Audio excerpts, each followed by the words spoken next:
talk about the internet's favorite way of cooking mushrooms. Not in oil or butter or any other kind of fat, at least not at first. The internet's favorite way is to cook mushrooms in a little bit of water, as though it were oil. Then, if you want, you can put in a little oil at the very end to brown them off. Every time I cook mushrooms on the internet, I get lots of people asking me, hey, don't you know about the water trick? Apart from its culinary virtues, which I do not deny, the water trick also has all of the ingredients of a 21st century viral recipe hack. I mean, admit it, a lot of us get really excited by anything that seems to contradict classical culinary dogma. And by classical, of course, I mean French. Everybody gets things wrong sometimes, but the French culinary establishment is often both wrong and snooty about it, which is a punchable combination. French dogma states that getting mushrooms wet is the worst thing you can do to them. You'll waterlog them and dilute their flavor. That's why the classical way of cleaning mushrooms is to just brush off the dirt, no washing, and that's probably mostly silly because mushrooms squeeze the water back out again when they cook. Sautéing mushrooms in water feels like a very satisfying repudiation of something that's highly questionable from our past. And it's a good method that I will demonstrate to you now. I will also tell you why I usually don't do it. I usually cook mushrooms the conventional way. Anyway, a mushroom is kind of like a piece of bread in that it is comprised of a fibrous structural network enclosing some water but mostly air. That foamy structure is just harder to see in a mushroom because it's a much finer structure. Even with this microscope, you can just barely see some of the tiny little air pockets inside this seemingly solid mass. If we look over here with the gills in the background, you can see these tiny little hairs. That's the leading edge of the hyphae. Basically, the entire mushroom is made out of those little threads, densely interwoven into what looks like a solid, but there's actually tons and tons of empty space between the threads. The threads comprising bread are just made out of gluten proteins, not strings of fungal cells, unless your bread is super moldy, but it's a similar structure, it's just bigger. Say I wanted to brown this in a pan, like a mushroom. I'd heat a generous film of oil, drop the bread in, let the crust solidify to the point where it won't tear when I try to release it from the pan. Same thing you do with meat.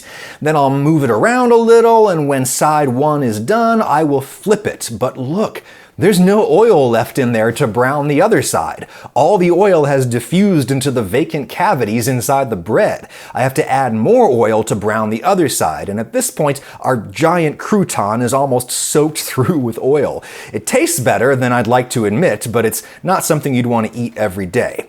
This is what happens when you try to brown mushrooms in oil. You dump them in, the first couple minutes of cooking go really well. We're getting some nice brown color and flavor that I can smell, but all of a sudden the oil is just gone. The pan feels dry, and I'm tempted to add even more oil. I have a whole video in the description about why we cook food in oil to begin with, but the basic thing is that it serves as a thermal interface. It fills the gaps between the surface of the pan and the food, and it transmits heat up into the food. If you try to cook a mushroom in a totally dry pan, it sticks really bad. Ouch.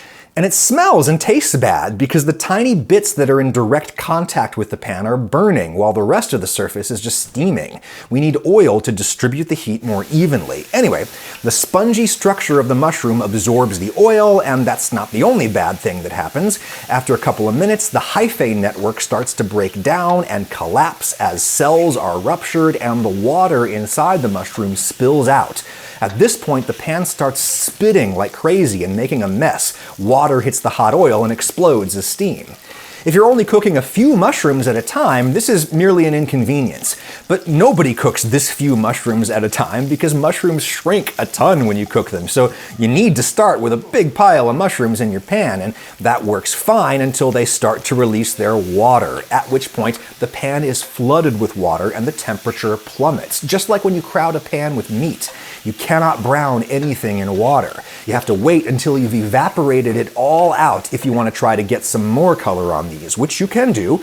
I do, sometimes, and the result of such conventional mushroom cookery is undeniably delicious, though maybe not the best thing for me to eat with all of the oil that is in and on the mushrooms. Maybe instead I'll have a bowl of cereal from Magic Spoon, sponsor of this video. Hey, the birthday cake flavor is now a member of their permanent roster, plus it is also Magic Spoon's birthday, April. Being a person who is constantly trying to replace some of the carbs and fats in his diet with more protein, Magic Spoon is really the perfect thing for me. This is a kid-like breakfast cereal, something that kind of tastes like junk from your childhood, except that instead of being made of grain, it is mostly made out of milk protein. It's a protein shake that they turned into a cereal. Pretty cool. This particular flavor, the birthday cake, has 0 total sugars, 4 net carbs, and a whopping 13 grams of protein. That's really good. The texture is very crispy, very close to what you would expect from like a normal breakfast cereal, and the flavor is identical to what you remember from childhood. You can hit my QR code right here or use my special link, magicspoon.com/RagusiaBday. With that, you'll get a free box of birthday cake with your order of Magic Spoon cereal. QR code or magicspoon.com/RagusiaBday. You'll get a free box of this with a box of this, whatever cereal you want. What else I got in here? Oh, fruity. That's my favorite one, but the birthday cake is pretty close. Thank you, Magic Spoon. Anyway, cooking mushrooms with water. There's lots of different ways to do this, but what I'm demonstrating is literally using water in the place of oil. A thin film of water in a hot pan. Mushrooms in, and the water is also a very effective thermal interface. These don't stick to the pan, and they start to cook down very fast because the water is spreading all that heat all around the mushroom. Only problem is there is less heat because, under normal atmospheric conditions, water can only get to 100 degrees centigrade before it evaporates, and that's just not hot enough to brown these. What we do instead is just cook these until that spongy hyphae structure has collapsed, and the mushrooms have pushed out most of their own water, and we wait for everything to evaporate. This is where things usually go wrong for me, because ideally I don't want to cook the mushrooms so thoroughly. I like to cook them until they've shrunk by about half. These have shrunk by more than that, but I have to keep cooking them to evaporate all of that water so that I can eventually brown these. There is 0 color on these mushrooms because they have not yet seen any hot oil. You gotta cook almost all the water out, and then you can put in a little oil, brown the surface, and those are very, very nice. This is a good way of cooking mushrooms, and less messy because you don't get that spitting stage. My only criticism is I think the texture tends to be a little leathery because I think this method usually overcooks the mushrooms a little. People will tell you that you can't overcook mushrooms. It's impossible. I mean, plants you can definitely overcook because their cell walls are reinforced chiefly with pectin, and pectin just breaks down during cooking. The cell walls of funguses, like mushrooms, those are reinforced with this stuff called chitin, which is a polymer. It's kind of like a carb, but also kind of like a protein, and what matters is that it's much more stable at high temperatures. It doesn't break down as much. And so yeah, you don't really ever cook mushrooms down into mush. I mean, you'd have to really try to do that. But you can fully collapse that hyphae structure, and the result is a little unpleasantly dense, to my taste.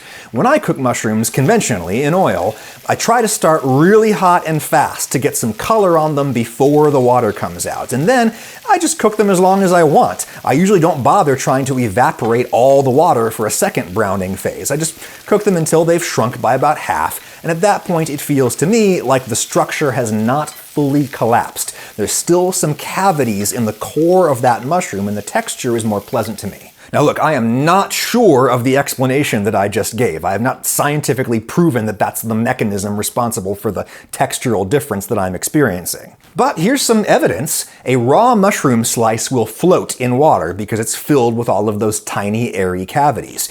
Here's my conventionally sautéed mushroom slice, and it doesn't float, but it also doesn't plummet right to the bottom either. It takes its time getting down there because there's still some air inside that structure. Here's the mushroom slice we cooked in water before browning it in oil, and it sinks like a stone because we had to cook it until its internal cavities had fully collapsed. Or at least that is my hypothesis about what's going on here. I mean, an alternative explanation would be that the conventionally sautéed mushroom just absorbed more oil, and oil floats too, right? People say that that's the problem with conventionally sautéed mushrooms, that they just absorb way too much oil and they're too greasy, and maybe you don't like that for health reasons, maybe you don't like that for just sort of textural or experiential reasons or whatever, but I'm not totally sure that I'm convinced that that's what happens here, that the mushroom that's sauteed in oil absorbs way more oil than any other mushroom. Because you can plainly see that even though the mushrooms absorb a ton of oil, they squeeze some of it back out again as they cook and shrink. Resist the temptation to add more oil, and eventually you will find the pan feeling greasy again because some of the oil pushes back out. I have no idea how much, and I'm sure it depends on how you cut the mushrooms, etc. Cook your mushrooms either way. Both methods work, and the results are very, very similar. But the next time somebody gets in touch and asks why I don't usually use the water trick, now I have a video that I can just send in response.